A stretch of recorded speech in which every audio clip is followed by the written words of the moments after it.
Мъжът на 50 без страх разбира, че повечето път е извървян, че вече е в последната квартира на този свой живот не пиян.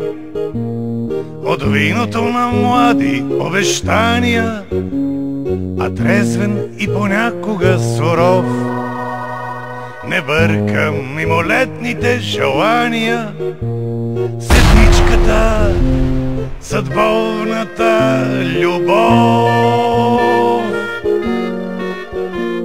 Мъжът на 50 е стара служба, изял си е войнишката чорба и вече опит чужд не му е нужен да разбере, че всичко е борба.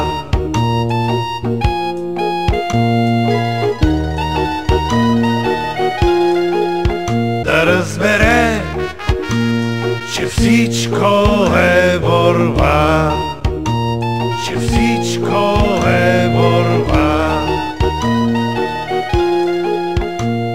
Мъжът на 50 по-нараниме, обидата преглъща трудно той и не прежалва лесно чест и име, не прави често в пътя си завой.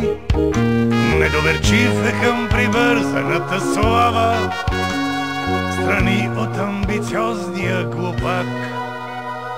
Той няма време вече да прощава, да се разделя и да почва пак.